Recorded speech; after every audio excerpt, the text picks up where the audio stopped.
नगर निकाय चुनाव में ओबीसी आरक्षण रद्द होने पर समाजवादी पार्टी प्रदेश की बीजेपी सरकार पर चौतरफा हमला कर रही है। मंगलवार को इलाहाबाद हाईकोर्ट की लखनऊ बेंच ने जैसे ही ओबीसी आरक्षण रद्द करने का फैसला सुनाया, वैसे ही सपा फ्रंट फुट पर आकर योगी सरकार पर आरक्षण विरोधी होने का आरोप लगाने लगी। समाजवादी पार्टी निकाय चुनाव के आरक्षण के बहाने प्रदेश सरकार को आरक्षण विरोधी बताने में कोई कसर नहीं छोड़ रही है। अखिलेश के निशाने पर सीएम योगी, पीएम मोदी के साथ साथ योगी सरकार में पिछड़े वर्ग के नेता हैं। इसी बीच आज फिर सपा के राष्ट्रीय अध्यक्ष अखिलेश यादव ने प्रेस कॉन्फ्रेंस कर योगी आदित्यनाथ सरकार पर जोरदार हमला बोला।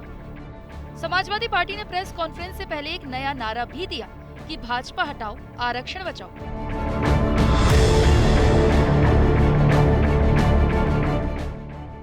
नगर निकाय चुनाव में ओबीसी आरक्षण को नजरअंदाज किए जाने के मामले को उठाते हुए अखिलेश ने कहा कि सरकार ओबीसी समुदाय की हकमारी कर रही है। भाजपा का पिछड़ों के प्रति हमेशा सौतेला व्यवहार रहा है। आज पिछड़ों का आरक्षण छीना है, कल दलितों की भी बारी आ सकती है। भारतीय जनता पार्टी का पिछड़ों के प्रति व्यवहार हमेशा सौतेला रहा है और आज जो हमें देखने को मिल रहा है, ये पहली बार ऐसा नहीं हो रहा है। भारतीय जनता पार्टी का समय समय पर पिछड़ों के प्रति,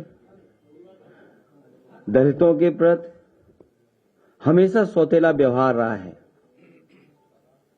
और आज पिछड़ों का आरक्षण छीना है, कल दलितों की बारी हो सकती है। ओबीसी समाज का आरक्षण खत्म करके न केवल उनको धोखा दिया जा रहा है, बल्कि बाबा साहब द्वारा पिछड़े और शोषित समाज को मिले अधिकारों को छीनने का षड्यंत्र चल रहा है। अखिलेश ने यह भी कहा कि भाजपा पिछड़ों का वोट चाहती है, उन्हें भागीदारी का अधिकार नहीं देती। बीजेपी पिछड़ों के बल पर ही सत्ता में बैठी है, लेकिन उनके हक मार रही है। समाजों का आरक्षण छीन करके और खासकर ओबीसी, दलित, उनका आरक्षण छीन करके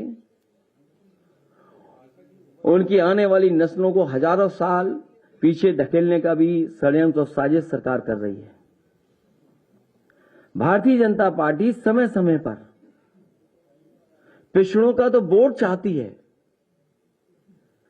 लेकिन सत्ता में उन्हें भागीदारी नहीं देना चाहती। कोई न कोई प्रचार के माध्यम से कुछ लोगों को फुसला करके उनके बीच संदेश भेजने का काम, वोट तो लेना चाहते हैं, लेकिन जब कभी उन्हें भागीदारी देने की बात आएगी तो भारतीय जनता पार्टी उन्हें भागीदारी नहीं देगी। ये जो सरकार आज भी बनी दिखाई दे रही है उत्तर प्रदेश में और दिल्ली की सरकार, ये पिछड़ों के वोटों से बनी सरकार है और इन दोनों सरकारों में पिछड़ों के लिए कोई जगह नहीं है। अखिलेश ने आगे कहा कि भाजपा सरकार रिजर्वेशन के लिए रिवॉल्यूशन कराना चाहती है। भाजपा सरकार में बड़े पैमाने पर विश्वविद्यालयों में बड़े स्तर पर घोटाले हुए हैं। सरकार लगातार भेदभाव कर रही है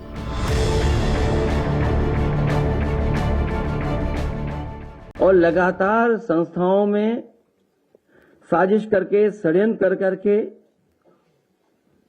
कहीं न कहीं उस कगार पर समाज को पहुंचा दिया कि रिजर्वेशन के लिए भी एक रेवोल्यूशन हो जाए। इसलिए समाजवादी पार्टी और हमारी पार्टी के सभी लोग का मानना है कि भारतीय जनता पार्टी जब तक सरकार में है, उनके अधिकार सुरक्षित नहीं है। और वो बात मैं दोबारा कहता हूं कि आज पिछड़ों का छीना है, कल दलितों का भी छीनेंगे। केवल यही नहीं, 69,000 वाले में जिस तरीके से सरकार ने घोटाला किया, वो एक उदाहरण है। यूनिवर्सिटियों में जिस तरीके से नौकरियां मिली हैं, आप कोई यूनिवर्सिटी उठा लीजिए। मुझे याद है बलिया में यूनिवर्सिटी समाजवादी सरकार में बनी थी, समाजवादी नेता चंद्रशेखर जी के नाम पर बड़े पैमाने पर घोटाला हुआ। बांदा यूनिवर्सिटी में घोटाला हुआ।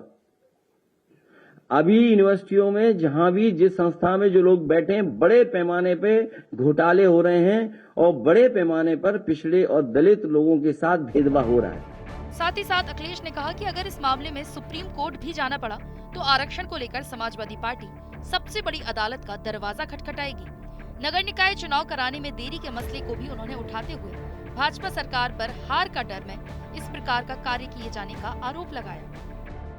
इसलिए लगातार सरकार भेदभाव कर रही है और जरूरत पड़ेगी और हमारी पार्टी के संगठन के लोग, पिछड़ा वर्ग का जो संगठन है उसके लोग तैयार कर रहे हैं। अगर सुप्रीम कोर्ट में भी लड़ाई लड़नी पड़ेगी तो समाजवादी पार्टी पिछड़े वर्ग के साथ पूरे सहयोग और मदद के साथ खड़ी होगी, जिससे सुप्रीम कोर्ट में भी लड़ाई लड़ी जा सके। क्योंकि सरकार पे भरोसा नहीं है और सरकार न केवल आरक्षण पे भेदभाव कर रही है बल्कि चुनाव से भी भागना चाहती है। चुनाव को ये फेस नहीं करना चाहते क्योंकि वो जानते हैं कि जनता के सामने अगर वो जाएंगे तो जनता बुरी तरह इन्हें हरा देगी। हाल में जो चुनाव हुए हैं उन परिणामों ने बताया है कि पिछड़े दलित अल्पसंख्यक सब वर्ग के लोगों ने मिलकर के एक हो करके इस भारतीय जनता पार्टी की गलत नीतियों के खिलाफ वोट डाला था। आपको बता दें कि उत्तर प्रदेश में होने वाले नगर निकाय चुनाव को लेकर इलाहाबाद हाई कोर्ट की लखनऊ बेंच ने मंगलवार को अहम फैसला सुनाया है। फैसले में हाई कोर्ट ने सरकार की ओर से जारी ओबीसी आरक्षण को रद्द कर दिया। हाई कोर्ट ने कहा कि जब तक ट्रिपल टेस्ट न हो तब तक ओबीसी आरक्षण नहीं होगा।